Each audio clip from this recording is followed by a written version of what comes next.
Mon ex-femme a abandonné notre famille pour rejoindre un culte interdisant les relations avec ses amis, et des années plus tard, elle est revenue en s'attendant à être accueillie à bras ouverts. Je m'appelle Daniel, j'ai 29 ans, et je me suis marié il y a 6 ans, mais je suis divorcé depuis 3 ans. J'ai 2 fils avec mon ex-femme, Mélissa, 30 ans, qui ont 4 et 5 ans. J'ai la garde complète parce qu'elle ne voulait pas se sentir enchaînée par les responsabilités familiales. Pendant 3 ans, notre mariage semblait parfait. Nous avons eu 2 enfants magnifiques et nous planifions même d'acheter une maison pour enfin quitter le petit appartement dans lequel nous vivions. Puis, soudainement, Mélissa m'a dit « Je veux être célibataire et explorer le monde ».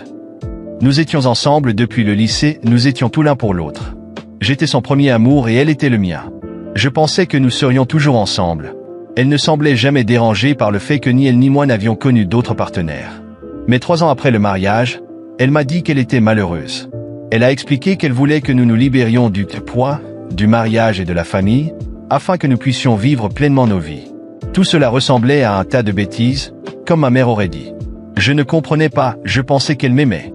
Elle insistait qu'elle m'aimait, mais ajoutait aussi qu'elle devait s'aimer elle-même et se donner une chance d'explorer le monde.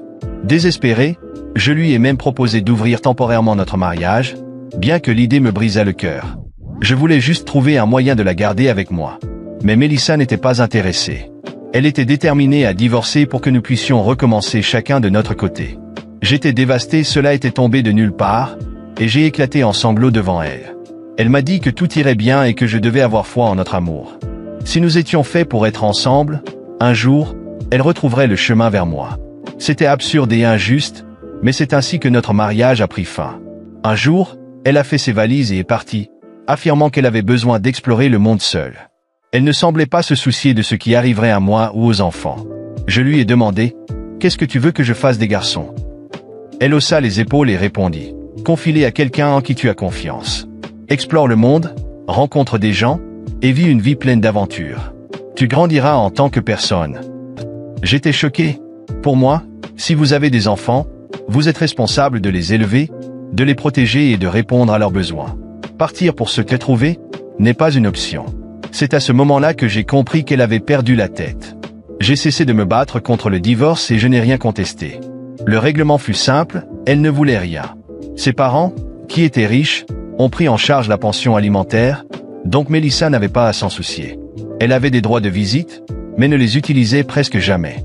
Lorsqu'elle venait, elle me demandait de laisser les enfants chez ses parents et attendait dans une autre pièce pour éviter de me voir. Mais même ces visites rares ont cessé après quelques mois. La véritable raison de son comportement est apparue plus tard. Mon ami Luc, qui avait des amis en commun avec Mélissa, m'a raconté ce qui s'était passé. Le cousin de Luc faisait partie du groupe qui l'avait influencé et avait partagé toute l'histoire 2 mois après le divorce. Je ne blâme pas Luc de ne pas m'avoir dit plus tôt, il n'était pas proche de son cousin et n'a découvert la vérité qu'après la finalisation du divorce. Selon le cousin de Luc, le groupe auquel Mélissa s'était jointe était composé de 6 ou 7 femmes qui avaient décidé de vivre sans relations amoureuses.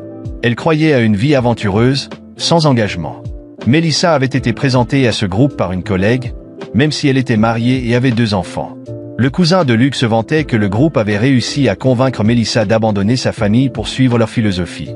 Pour elle, son divorce et l'abandon de ses enfants étaient une victoire, une preuve de la puissance de leur croyance. Curieux, Luc a demandé à son cousin qui pouvait bien être cette femme qui avait abandonné sa famille pour suivre un tel groupe. Quand le cousin lui montra une photo, Luc reconnut immédiatement Mélissa. Il m'envoya un message dès qu'il quitta l'événement, demandant à me rencontrer pour tout m'expliquer.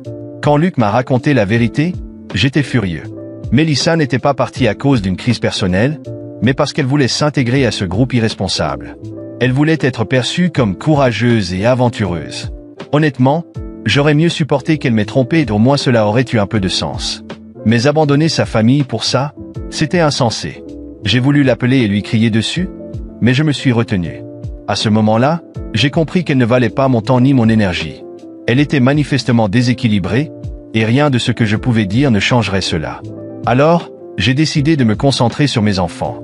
J'ai travaillé plus dur et engagé une nounou pour m'aider avec les garçons.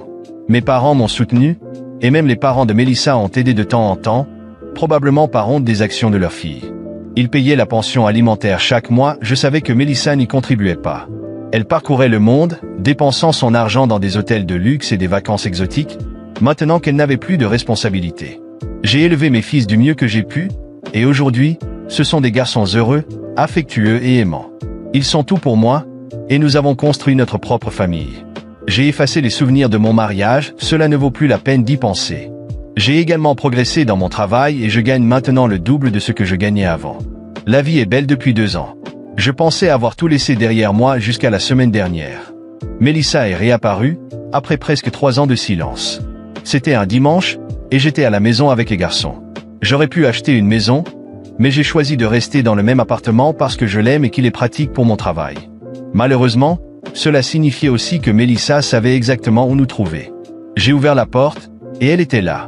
La voir après 3 ans, c'était comme recevoir un coup de poing dans l'estomac. Quand j'ai ouvert la porte et vu Mélissa debout là, mon cœur s'est emballé. Je ne savais pas quoi dire. 3 ans de silence et d'abandon, et maintenant, elle réapparaissait comme si de rien n'était. Elle avait le même sourire tranquille sur le visage, comme si elle s'attendait à ce que je tombe dans ses bras et lui dise que tout était pardonné. Mais tout ce que j'ai ressenti, c'était un nœud de colère serrant mon estomac. « Salut, Dani » dit-elle, comme si elle revenait d'un court voyage, et non après une disparition de 3 ans. « Qu'est-ce que tu veux, Mélissa ?» ai-je demandé, en gardant la porte entr'ouverte pour que mes enfants, qui jouaient dans le salon, ne la voient pas. Elle poussa un soupir théâtral et arrangea ses cheveux, comme si elle s'apprêtait à prononcer un discours préparé. J'ai beaucoup réfléchi à nous. La famille que nous avions me manque. Je veux revenir. Penses-tu que nous pourrions recommencer? À ce moment-là, toute la colère que j'avais contenue pendant des années est montée à la surface. Elle parlait de recommencer comme si elle était juste partie faire une promenade, et non comme si elle avait abandonné sa famille sans un regard en arrière. J'ai pris une profonde inspiration pour ne pas exploser devant elle. « Tu veux recommencer ?» dis-je d'une voix basse et froide.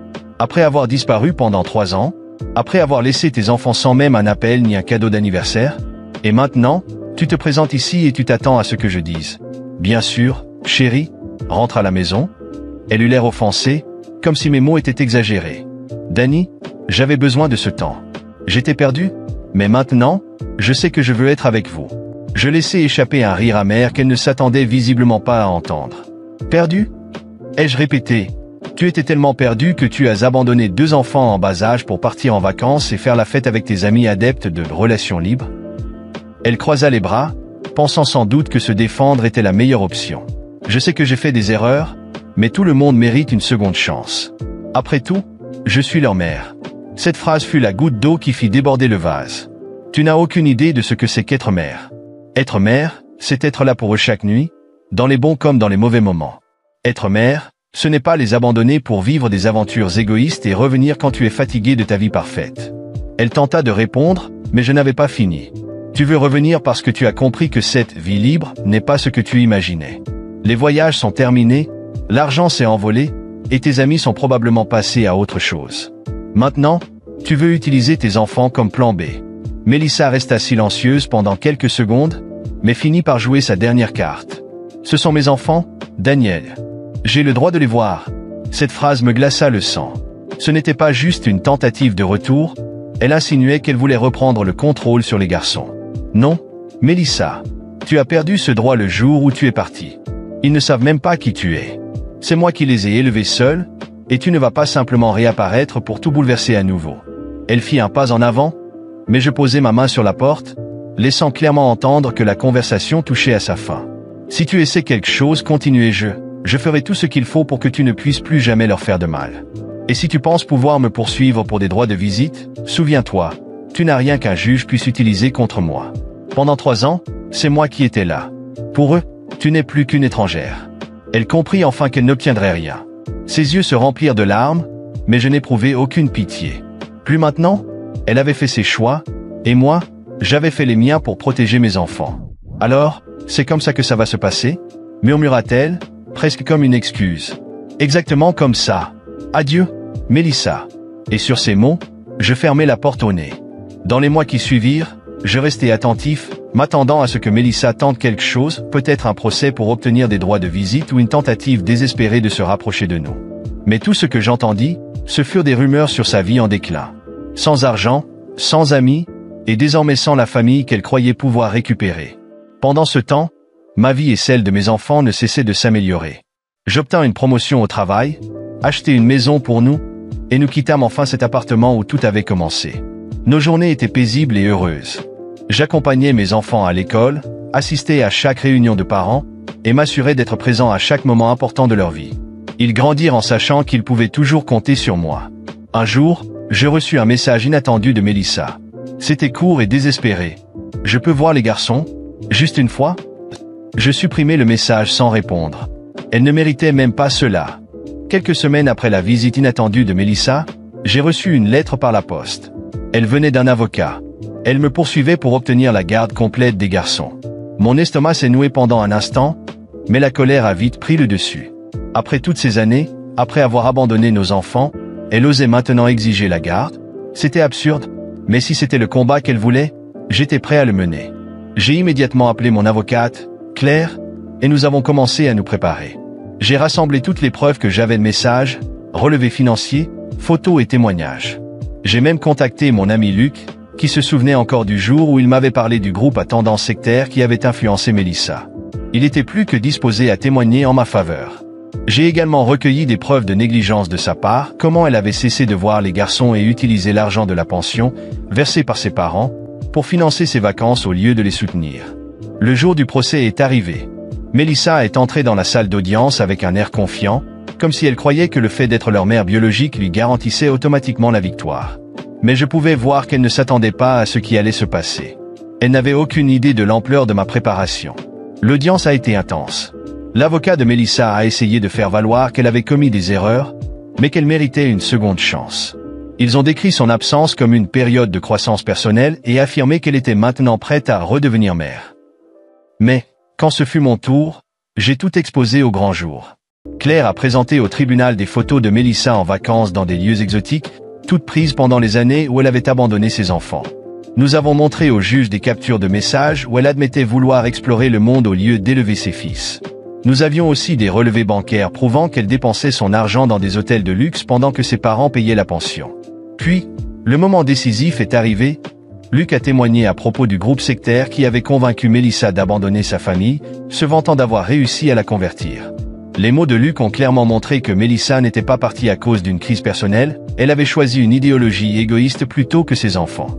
Le juge, un homme âgé au visage sévère, écoutait en silence tandis que les preuves s'accumulaient. Quand l'avocat de Mélissa tenta de faire valoir que le fait d'être leur mère biologique lui donnait le droit de les élever, le juge leva la main pour l'interrompre.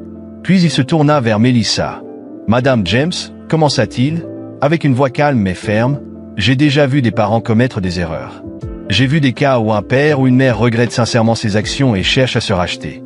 Mais ce cas, ce n'est pas l'un d'eux. » Le visage de Mélissa devint livide alors que le juge poursuivait. « Vous n'avez pas abandonné vos enfants pendant quelques mois, vous les avez abandonnés pendant des années, sans jamais essayer de reconstruire cette relation.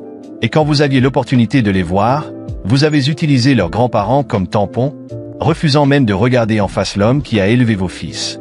Et maintenant, après avoir vécu une vie de luxe et d'indulgence, vous attendez de ce tribunal qu'il vous confie la garde des enfants, comme si les 3 dernières années n'avaient jamais existé. » Il secoua lentement la tête. « Les enfants ne sont pas des jouets que vous pouvez prendre et abandonner à votre guise. Ils ont besoin de stabilité. Ils ont besoin de constance. Et M. Daniels leur a apporté cela. » L'avocat de Mélissa tenta de répliquer, mais le juge l'interrompit sèchement. « Ça suffit. Ce tribunal juge que confier la garde de ses enfants à leur mère n'est pas dans leur intérêt. En fait, je vous interdis tout droit de visite future, jusqu'à nouvel ordre. » Les yeux de Mélissa s'écarquillèrent de surprise. « Mais je suis leur mère » balbutia-t-elle, la voix tremblante. Le regard du juge resta impassible. Le titre de mère se mérite par l'amour, les soins et la responsabilité. Ce n'est pas seulement une question de biologie. Sur ces mots, le juge abattit son marteau. Le tribunal avait tranché en ma faveur. La garde exclusive m'était accordée, et Mélissa se voyait refuser tout contact avec les enfants. Son avocat lui murmura quelque chose, mais Mélissa ne répondit pas. Elle resta là, assise, choquée et silencieuse, comme si la réalité venait enfin de la rattraper. Après le verdict, Mélissa n'essaya plus de me contacter. Elle disparut des réseaux sociaux, et les rares connaissances que nous avions en commun m'informèrent que sa vie s'était totalement effondrée. Les amis pour lesquels elle nous avait abandonnés étaient partis depuis longtemps. Elle n'avait aucun revenu stable, ni de véritable carrière, et nulle part où aller. Honteux de ses actions, ses parents réduisirent leur soutien financier, la laissant se débrouiller seule. J'appris qu'elle vivait dans un appartement délabré en périphérie de la ville, effectuant des petits boulots pour survivre. Son ancienne vie glamour n'était plus qu'un lointain souvenir. Elle ne chercha jamais à me recontacter, ni à revoir les garçons. Pendant ce temps, ma vie avec mes fils ne cessait de s'améliorer. Le soulagement de savoir que Mélissa ne pourrait plus interférer dans nos vies était immense. Je pouvais enfin me concentrer sur leur éducation sans craindre qu'elle réapparaisse soudainement pour tout perturber. Nous avons emménagé dans notre nouvelle maison, un magnifique endroit avec un grand jardin où les garçons pouvaient jouer en toute liberté. Chaque soir, je m'asseyais avec eux sur le porche, les regardant courir et rire, remplissant l'air de joie. Les choses allaient aussi bien au travail. J'ai obtenu une nouvelle promotion, et ma situation financière n'avait jamais été aussi bonne. Mais plus important encore, j'étais présent pour mes fils chaque anniversaire, chaque spectacle à l'école, chaque genou écorché. J'étais le père sur qui ils pouvaient compter, et cela valait plus que tout. Une nuit, alors que je les bordais pour dormir, mon fils aîné leva les yeux vers moi avec un petit sourire fatigué. « Papa, on sera toujours ensemble ?» demanda-t-il doucement. Je souris et déposai un baiser sur son front. « Toujours, mon grand. Je te le promets. » En refermant la porte de leur chambre, une chose devint claire pour moi. J'avais gagné pas seulement au tribunal, mais dans la vie. L'absence de Mélissa ne me hantait plus. Elle avait fait ses choix, et maintenant, elle devait en vivre les conséquences. Quant à moi, j'avais tout ce dont j'avais besoin. 2 garçons merveilleux, une vie remplie d'amour et de sens, et un avenir qui s'annonçait plus radieux chaque jour. Et Mélissa, elle n'était plus qu'un lointain souvenir, un rappel du genre de personne que je ne laisserai plus jamais entrer dans nos vies.